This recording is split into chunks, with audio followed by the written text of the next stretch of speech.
Okay, so I actually have a lot of Abasha friends that ask me about this topic all the time because they see my posts on Instagram. And so right now I am more than happy to say my feelings and kind of answer some of the questions that people have been asking. And a lot of people ask these questions out of curiosity, to be honest. It's not out of spite, it's not out of a bad place. They're just curious. And so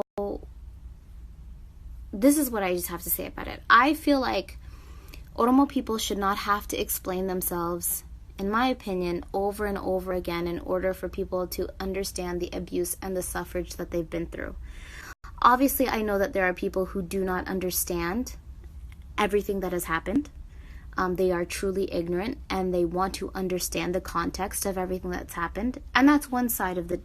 Anyway, I feel like I'm going to get cut off multiple times in my story, but that's one side of the token. I do understand that there are people that are truly ignorant and they want to understand why certain Oromo people feel the way that they feel. Not all Oromo people, because we should understand that although we would like to collectively agree and on the same ideology, let's just be real, we don't. All of us. It would be great, ideally, right? But it's just not the reality. But what I do have to say is the history of Oromo people within Ethiopia is not a fairy tale. It is something that is very real. I feel like it has been something that has been perpetuated as a fairy tale by a lot of, I'm going to be honest, Abasha people. And it's very painful because I think the narrative in which a story is told, depending on who tells that story, can be very impactful. And I'll explain that next.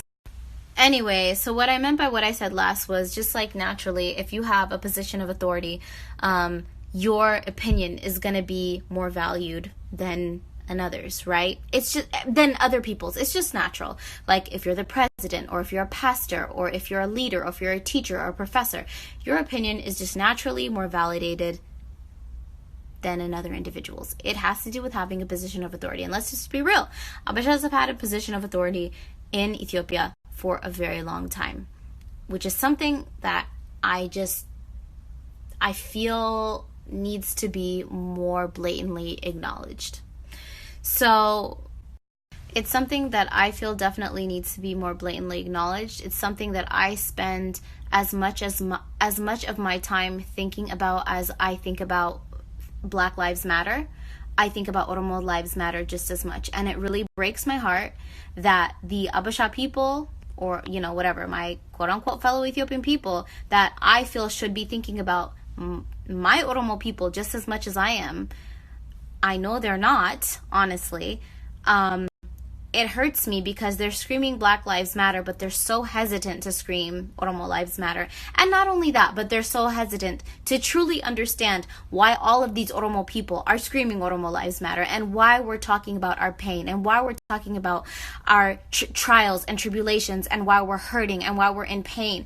And it's just really, really frustrating. And sometimes I just feel like people are honestly... Do your research on why we're feeling the way that we're feeling. Empathize with us, understand us, have love for us, and not just that, but acknowledge your mistakes and fight for us, be an ally.